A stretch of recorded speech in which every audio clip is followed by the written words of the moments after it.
कानी बहू।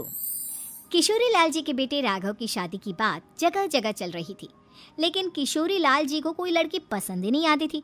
और उसकी एक ही वजह थी, किशोरी लाल जी का लालची होना।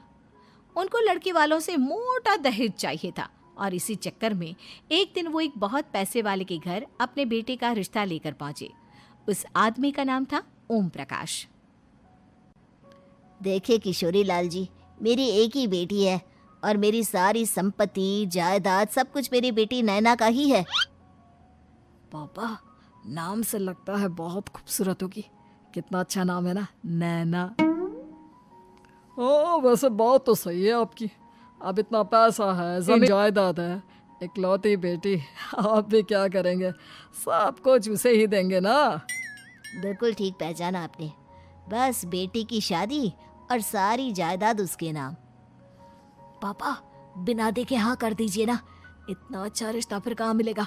माला माल हो जाएंगे हम। मैं अपनी बेटी को बुलाता हूँ। अरे नहीं नहीं नहीं नहीं, आपकी बेटी का नाम नैना है, सुनकर ही लगता है बहुत सुंदर होगी। रहने दीजिए अंकल, मैं तो आपकी बेटी के नाम से ही इतना खुश हो गया हूँ कि उसे बिना देखे शादी करने को तैयार हूँ। अब तो मैं उसका चेहरा सीधे शादी के बाद ही देखूंगा। और इस तरह राघव नैना का चेहरा नहीं देखता और उससे शादी कर लेता है। शादी के बाद अपनी सुहाग रात पर जब राघव नैना का घूंघट उठाकर देखता है तो नैना की आंखें बंद थी। कितनी खूबसूरत हो तुम नैना, जरा अपनी आंखें खोलकर मेरी तरफ देखो तो सही। नहीं, मुझे शर्म आती है। अरे, मैंने तुम्हें शादी से पहले भी नहीं देखा, और अब अगर तुम आंखें खोलकर मुझे देखोगी भी नहीं तो मुझे अच्छा कैसे लगेगा? इससे पहले कि नैना अपनी आंखें खोलकर राघव की तरफ देखती, अचानक से लाइट चली गई और राघव नैना को पूरी तरह से देख भी नहीं पाया। अगली सुबह नैना राघव के लिए नाश्ता बनाकर लेकर आई। अरे ये क्या, आधा पराठा सीका है और आधा बिल्कुल कच्चा। ये तुमने क्या किया नैना? बहू, तुमने क्या आधा पराठा तवे से नीचे लटका कर रखा था, जो आधा सिका है और आधा कच्चा? मुझे जितना दिखेगा उतना ही तो सीखूंगी ना पापा जी। जहाँ जहाँ मुझे नजर आ रहा था वहाँ मैंने सीख लिया, जहाँ जहाँ नहीं दिखा वहाँ कच्चा रह गया होगा। इसका क्या मतलब है? ये कैसा मजाक कर रही है तुम? अरे बहू, तुमने इतना लंबा घूंघट क्यों लगाया हुआ है? देखो, हमारे घर में बहुओं को बेटी की तरह रखा जाता है, और फिर तुम तो इतना सारा माल लेकर आई हो। देखो, ये घूंघट डालकर रखने की कोई ज़रूरत नहीं है। हाँ नैना, पापा जी ठीक कह रहे हैं, तुम तो आराम से रहो, अपना ही घर समझो। नैना अचानक से अपना घूंघट उठा लेती है। अरे ये क्या पापा, नैना की तो एक आंख फूटी हुई है। नाम से नैना, लेकिन ये तो कानी बहू निकली। मेरे साथ धोखा हुआ है, धोखा। बिना दिखाए अपनी कानी लड़की मेरे संग ब्याह दी। मुझे कानी बीवी नहीं चाहिए। मुझे अभी ओम प्रकाश जी से बात करनी पड़ेगी। आखिर उन्होंने मेरे साथ ऐसा किया क्यों? अरे, आप लोगों ने ही तो पापा से कहा था कि आप लोग शादी से पहले मुझे देखना नहीं चाहते।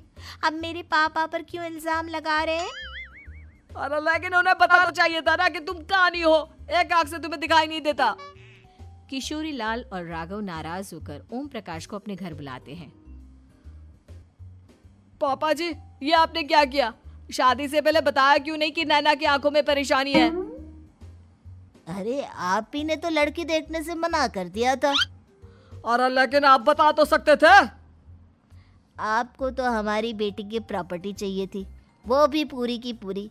अब क्या हुआ अगर उसे आधा दिखाई देता है? प्रॉपर्टी तो आपको पूरी मिल गई ना। अरे ये क्या बात हुई? मेरी शादी प्रॉपर्टी से नहीं, आपकी बेटी से हुई है।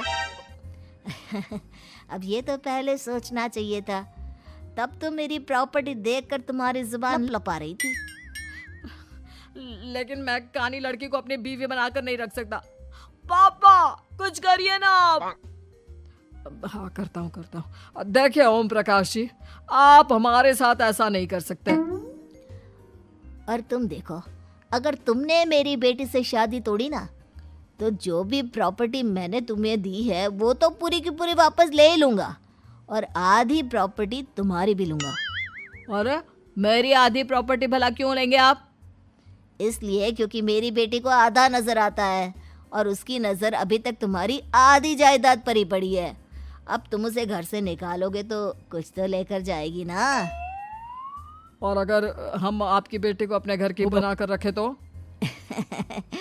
तो तुम्हारी पूरी प्रॉपर्टी तुम्हारी ही रहेगी और जो मैंने तुम्हें दिया है ना उसमें से बस मैं आधा लेकर जाऊंगा। अरे लेकिन अब आप अपनी दी हुई प्रॉपर्टी में से आधी वापस क्यों लेकर जाएंगे? अगर मैं आपकी बेटी को अपनी पत्नी बनाकर रखने को तैयार हूं तो? इसलिए ताकि भविष्य में अगर तुम मेरी बेटी को धोखा दो तो उसके पास कुछ तो रहे जो पति का हो। वैसे मेरे पास तो बहुत कुछ है लेकिन अपने पति की कोई निशानी तो उसके पास होनी चाहिए ना। अब अगर तुमने मेरी बेटी को कानी कहा तो तुम्हें प्रॉपर्टी भी कानी ही मिलेगी, पूरी नहीं। जमाए राजा। किशोरी लाल और राघव समझ चुके थे कि वो बुरी तरह फंस चुके हैं और अब उनके पास वहां से निकलने का कोई चारा नहीं है। अब समझ में आया ना, लालच बुरी बला होती है। एक तो तुम्हें प्रॉपर्टी मिली, ऊपर से बीवी मिली, उसमें तुम्हें नखरे भी दिखाने हैं। आए बड़े, चुपचाप बैठो दोनों। कुछ दिनों के बाद नैना राघव की कार लेकर बाजार घूमने निकलती है और जब कार लेकर वापस आती है, ये क्या? एक तरफ से मेरी गाड़ी पूरी खराब हो चुकी है। लगता है तुमने मेरी गाड़ी को किसी दूसरी गाड़ी के साथ एक्सीडेंट किया है। अरे अरे कितना बड़ा नुकसान कर दिया तुमने बहू। वो क्या है ना पापा जी, मुझे एक आंख से दिखाई नहीं दे रहा था, सामने से गाड़ी आ रही थी।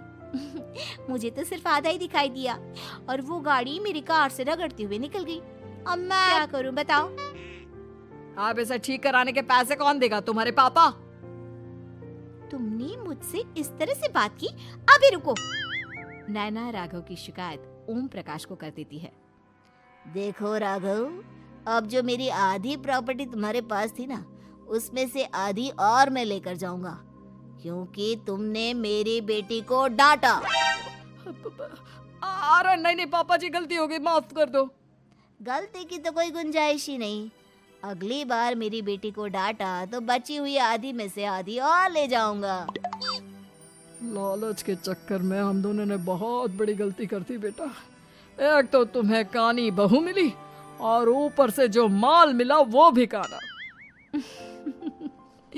इस तरह राघव की हर एक गलती पर ओम प्रकाश उसकी प्रॉपर्टी का आधा आधा हिस्सा लेकर अपना सारा माल वापस ले गया और राघव को कानी बीवी से काम चलाना पड़ा। भाई लालच वाकई में बुरी बला है।